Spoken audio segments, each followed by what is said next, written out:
to Bazaar Morning Call. The SGX Nifty is indicating that the start will be well in the green this morning after a 250-point recovery that we saw from the lows yesterday. Perhaps the bulls are ready to take it forward today as well. But Anuj, let me begin with you. What are the stocks that you're watching today? Well, two stocks, Sonia, one mid-cap, one large-cap. First is Hindustan Aeronautics. And if you see the chart of the stock, yesterday it took support right at the 200-day moving average and the trend line. Last time it took support here, it had a massive rally. So just wanted to see if, it will happen this time as well. So from a risk-reward point of view, that will be a stock that I'll be tracking. And the other one is Kotak Mahindra Bank. Like I mentioned in my opening remarks, if the bank nifty has to rally, it cannot do it only on back of ICICI Bank. Kotak and HDFC Bank have to participate. So Kotak is extremely oversold. It's a stock which has really underperformed. It's underperformed even HDFC Bank, which itself has underperformed. So that could be an interesting stock to track today, provided this follow through after the first hour. Okay, so that's two stocks from Anuj to watch out for. Let's look at Siemens. They are looking at getting into a joint venture for the Pune Metro. Agam, morning. Tell us more. Good morning. Yes, Siemens in fact is in focus today because they are in a joint venture with Tata Group and they will develop a metro corridor for the Pune Metro. This JV will be a public-private partnership and will develop about 23.3 kilometers of the metro corridor and will also involve about 23 odd stations. Moreover, this is a special purpose company which will be called Pune IT Metro Rail, and as far as Siemens specifically is concerned, this order will be to the extent of about 900 crores. So it's a reasonably large order for Siemens. Possibly will open in the green on the back of this. Okay, thanks Agam for that. Let's go across to Ekta then. Some important news from the subject expert committee which will have implications for a lot of pharma companies. Ekta. Well, yes, first the news. The subject expert committee has recommended the following: emergency use authorization to Serum's COVID-19 vaccine Covovax, BioEase vaccine as well, and granting permission to manufacture and market Merck's COVID-19 oral drug Molnupiravir. All recommendations have been sent to the DCGI. Now, a couple of companies which will be in focus on account of this. I'll start with Biocon because they do have a tie-up with Serum, but business is expected to begin in the second half. However, this should probably be a sentiment boost. Divi's Labs is the authorized manufacturer of the Molnupiravir API. Laurus Labs could be in focus on a possible opportunity emerging from the Molnupiravir API. They had mentioned it in the past. And a few other stocks in focus. Natco is looking to sell the drug in India, and in India MSD has signed non-exclusive voluntary licenses with 8 companies, and from the listed space that includes the likes of Aurobindo, Cipla, Dr. Reddy's, Sun, as well as Torrent. So all these companies are likely to be in the green on account of this news. Okay, thanks for that, Ekta. But there's also this whole vaccination drive for 15 to 18-year-olds from the 3rd of Jan, right? Once that begins, which are the companies that perhaps could benefit from it? Well, we have been talking about this quite a bit. So the news is that the COVID-19 vaccination for 15 to 18-year-olds will be starting from the 3rd of Jan. For such beneficiaries, the vaccination option would be Covaxin only. We had mentioned this yesterday, but Zycov D has not been mentioned as a part of the adolescent vaccination drive, and hence that would probably be a negative for Cadila. But remember that a lot of analysts have already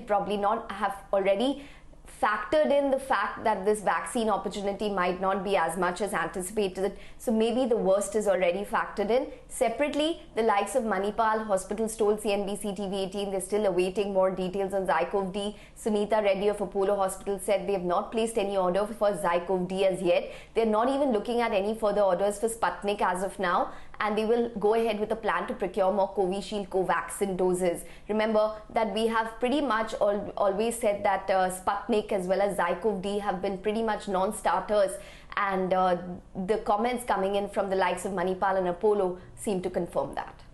Okay, got that. We'll watch out for a lot of these stocks, particularly Cadila. Thanks, Ekta, for the updates there. Let's go across to Abhishek. He's been looking at all the trading details and data around yesterday's big newsmaker, RBL Bank. What did the numbers throw up, Abhishek? Well, Surbhi, to begin with, the stock fell nearly about 20% yesterday, but the volume was massive. Total turnover was about 2,727 crore, which is 2.11 times the next highest turnover that it had seen on 6th of January. Yesterday's volume was about 30.6 times of 10-day average, the delivery quantity being about 16.44% only. The stock has now entered F&O ban. Interestingly, post-market hours, the bank has announced the extension of the co-branded credit card partnership with Bajaj Finance. Remember that, they had entered into co-branded credit card partnership with Bajaj Finance way back in November 2016. However, at that point of time, they had not mentioned as to how long will that partnership last. So the current partnership will last till about December 2026. Back to you. Okay, thanks a lot for that, Abhishek. Let's go across to Nupur then for some stocks and news. Nupur, hi, good morning. Good morning. Well, I have a bunch of stocks with me. So let's start with Inox Wind Energy, where board has approved fundraising of 90 crores, of which promoters to invest 70 crores. So that stock will be in focus. BSE Limited will be in focus as a company to consider bonus issue along with its Q3 earnings on 10th of Feb. So green out there. GE Shipping, where board has approved a buyback worth 225 crores. An update coming in from USL related to its strategic review of selected popular brands, that this strategic review is expected to be completed by end of this financial year. So positive news there as well. Online pharma company Sasta Sundar Ventures see some buyers as Ashish Kacholia bought additional 0.7% stake in the company via block deal yesterday. Do you remember he already has 1% holding in the company as per the latest filing? And lastly, green for Maharashtra Seamless, where company has won orders worth 151 crores. So green out there as well. Okay, Nupur, thanks for that. For the end of the year and people going off on holiday, that's plenty of news coming in on the corporate side. But thanks for putting all of that in perspective for us. The top 10 recap now in case you missed out on any of the stocks.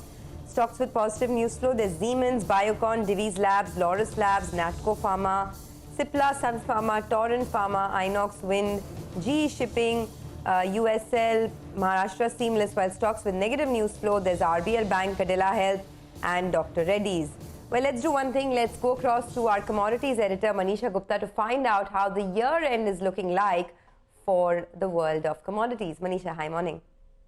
Hi, morning, and thank you so much for that, Sonia. Well, I'm looking at the strong start to the commodity prices right now. The decline in US dollar has been supportive, especially for the crude oil prices, where we are trading at a 1-month highs. It was a 2% of gain overnight, and not just crude, gasoline, heating oil, natural gas prices also are trading at a 1-month highs.